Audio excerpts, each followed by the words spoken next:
ಅಹಮದಾಬಾದ್ನಲ್ಲಿ ಭಾರತ ಮತ್ತು south Africa ತಂಡಗಳ ನಡುವಿನ ಪಂದ್ಯದಲ್ಲಿ ಭಾರತ ಸೌತ್ ಆಫ್ರಿಕಾದ ಎದುರು ಯಾವಾಗ ಒಂದು ಹೀನಾಯವಾದಂತಹ ಸೋಲನ್ನ ಕಂಡಿತು. ಆಗ ಸೆನೆಯಲ್ಲಿ ಭಾರತ ಮತ್ತು ಜಿಂಬಾಬ್ವೆ ತಂಡಗಳ ನಡುವೆ ನಡೆದಿರುವ ಪಂದ್ಯಕ್ಕೆ ಬಹಳನೇ ಮಹತ್ವ ಬಂದಿದೆ. ಅದರಲ್ಲೂ ಜಿಂಬಾಬ್ವೆ ತಂಡ ಯಾವಾಗ ವೆಸ್ಟ್ ಇಂಡೀಸ್ ಎದುರು ಒಂದು ಹೀನಾಯವಾದಂತಹ ಸೋಲನ್ನ ಕಂಡಿದೆಯೋ, ಇದೀಗ ಟೀಂ ಇಂಡಿಯಾಕ್ಕೆ ಇನ್ನಷ್ಟು ಹೆಚ್ಚಿನ ಟೆನ್ಷನ್ ಶುರುವಾಗಿದೆ. ಇನ್ನು ಭಾರತ ಮತ್ತು ಜಿಂಬಾಬ್ವೆ ತಂಡಗಳ ನಡುವಿನ ಪಂದ್ಯದಲ್ಲಿ ಟೀಂ ಇಂಡಿಯಾದ ಪರವಾಗಿ ಆ ಸಿಕ್ಸರ್ ಕಿಂಗ್ ನ ಕಣಕ್ಕಿಳಿಸಬೇಕೆಂಬ ಆಗ್ರಹವನ್ನ ಇದೀಗ ಟೀಂ ಇಂಡಿಯಾದ ಮಾಜಿ ಆಟಗಾರ ವೀರೇಂದ್ರ ಸೆಹ್ವಾಗ್ ಮಾಡಿದ್ದಾರೆ. ಹಾಗಾದ್ರೆ ವೀರೇಂದ್ರ ಸೆಹ್ವಾಗ್ ಪ್ರಕಾರ ಜಿಂಬಾಬ್ವೆ ಎದುರಿನ ಮಹತ್ವವಾದಂತಹ ಪಂದ್ಯದಲ್ಲಿ ಟೀಂ ಇಂಡಿಯಾ ತನ್ನ ಪ್ಲೇಯಿಂಗ್ ಲೆವೆಲ್ ಯಾವೊಬ್ಬ ಸಿಕ್ಸರ್ ಕಿಂಗ್ ನ ಕಣಕ್ಕಿಳಿಸಬೇಕಂತ ಆಗ್ರಹ ಮಾಡಿದ್ದಾರೆ ಎಂಬುದರ ಡೀಟೇಲ್ಸ್ ಅನ್ನ ಈ ವಿಡಿಯೋದಲ್ಲಿ ನಾವು ನಿಮ್ಮ ಜೊತೆ ಶೇರ್ ಮಾಡಲಿದ್ದೇವೆ. ಈ ಸುದ್ದಿಯ ಡೀಟೇಲ್ಸ್ ಅನ್ನ ಕೊಡುವುದಕ್ಕಿಂತ ಮುಂಚೆ ನೀವು ಟೀಂ ಇಂಡಿಯಾದ ಅಭಿಮಾನಿಗಳಾಗಿದ್ದಲ್ಲಿ ಈ ವಿಡಿಯೋಕ್ಕೊಂದು ಲೈಕ್ ಮಾಡಿ. ಹಾಗೆಯೇ ಈ ಬಾರಿಯ T20 ವರ್ಲ್ಡ್ ಕಪ್ ನ ಸೆಮಿಫೈನಲ್ ಗೆ ಭಾರತ ಬರುತ್ತದೆ ಅಂತ ನಿಮ್ಗೆ ಅನಿಸುತ್ತದೆಯೋ ಅಥವಾ ಇಲ್ಲವೋ ಎಂಬ ನಿಮ್ಮ ಅನಿಸಿಕೆಯನ್ನ ತಪ್ಪದೇ ಕಮೆಂಟ್ ಬಾಕ್ಸ್ ಅಲ್ಲಿ ತಿಳಿಸಿ ಕೂಡ.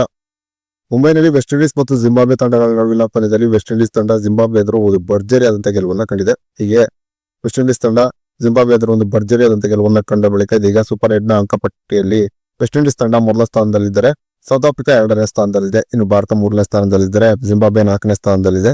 ವೆಸ್ಟ್ ಇಂಡೀಸ್ ಈ ರೀತಿಯಾದಂತಹ ಒಂದು ಭರ್ಜರಿ ಆದಂತಹ ಗೆಲುವನ್ನ ಕಂಡ ಬಳಿಕ ಇದೀಗ ಟೀಂ ಇಂಡಿಯಾದ ಸೆಮಿಫೈನಲ್ ಆದಿ ತುಂಬಾನೇ ಕಠಿಣಗೊಂಡು ಬಿಟ್ಟಿದೆ.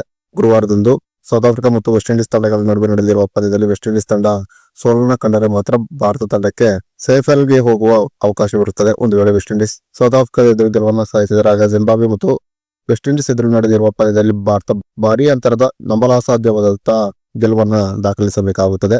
ಇನ್ನು ಜಿಂಬಾಬ್ವೆ ಎದುರು ನಡೆದಿರುವ ಮಹತ್ವವಾದಂತಹ ಪಂದ್ಯಕ್ಕಿಂತ ಮುಂಚೆ ತಮ್ಮ ಅನಿಸಿಕೆಯನ್ನು ಹಂಚಿಕೊಂಡಿರುವಂತಹ ಟೀಂ ಇಂಡಿಯಾದ ಮಾಜಿ ಆಟಗಾರ ವೀರೇಂದ್ರ ಸೆಹ್ವಾಗ್, ಸೌತ್ ಆಫ್ರಿಕಾ ಎದುರು ಟೀಂ ಇಂಡಿಯಾ ತೋರಿದಂತಹ ಕಳಪೆ ಪ್ರದರ್ಶನದಿಂದಾಗಿ ನಾನು ತುಂಬಾನೇ ಬೇಸರಗೊಂಡಿದ್ದೇನೆ. ಸೌತ್ ಆಫ್ರಿಕಾ ಎದುರು ಭಾರತ ಸೋತಿದ್ದರೆ ನನಗೆ ಬೇಜಾರಾಗುತ್ತಿರಲಿಲ್ಲ. ಆದರೆ ಈ ರೀತಿಯಾಗಿ ಹೀನಾಯವಾಗಿ 76 ರನ್ಗಳ ಅಂತರದಲ್ಲಿ ಸೋತಿದ್ದಕ್ಕೆ ತುಂಬಾನೇ ಬೇಸರವಾಗಿದೆ. ಹೀಗೆ ಹೀನಾಯವಾಗಿ ಸೋಲನ್ನ ಕಾಣುವುದರ ಮೂಲಕ ಟೀಂ ಇಂಡಿಯಾ ಈಗ ತನ್ನ ಸೆಮಿಫೈನಲ್ ಹಾದಿಯನ್ನ ತುಂಬಾನೇ ಕಠಿಣ ಮಾಡಿಕೊಂಡು ಬಿಟ್ಟಿದೆ.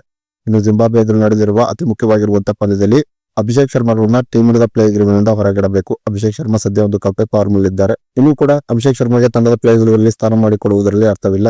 ಅಭಿಷೇಕ್ ಶರ್ಮಾ ಬದಲಾಗಿ ಸಂಜು ಸ್ಯಾಮ್ಸನ್ ಅನ್ನ ಕರೆತರಬೇಕು. ಸಂಜು ಸ್ಯಾಮ್ಸನ್ ಖಂಡಿತವಾಗಿಯೂ ಅಭಿಷೇಕ್ ಶರ್ಮಾಕ್ಕಿಂತ ಒಂದು ಉತ್ತಮವಾದ ಪ್ರದರ್ಶನ ತೋರುತ್ತಾರೆಂಬ ನಿರೀಕ್ಷೆಯಲ್ಲಿ ನಾನಿದ್ದೇನೆ. ಸಂಜು ಸ್ಯಾಮ್ಸನ್ ಲಯಕ್ಕೆ ಕೊಂಡು ಬಿಟ್ಟರೆ ಆಗ ಸಂಜು ಸ್ಯಾಮ್ಸನ್ ಸಿಕ್ಸರ್ಗಳ ಮೇಲೆ ಸಿಕ್ಸರ್ ಅನ್ನು ಸಿಡಿಸುವುದಂತೂ ಗ್ಯಾರಂಟಿ. ಹಾಗೇನೆ ಜಿಂಬಾಬ್ವೆ ಎದುರಿನ ಪಂದ್ಯದಲ್ಲಿ ವಾಷಿಂಗ್ಟನ್ ಸುಂದರ್ನಿಗೆ ಕೊಟ್ಟು ಆ ಸ್ಥಾನಕ್ಕೆ ಅಕ್ಷರ್ ಪಾಟೀಲ್ ಅನ್ನ ಕೂಡ ಕರೆತರಬೇಕು. ಅಕ್ಷರ್ ಪಾಟೀಲ್ ಕೂಡ ಕಡೆಯ ಸಮಯದಲ್ಲಿ ಭಾರತ ತಂಡದ ಪರವಾಗಿ ಒಂದು ಉತ್ತಮವಾದ ಪ್ರದರ್ಶನ ತೋರಿರುವಂತಹ ದಾಖಲೆ ಇದೆ.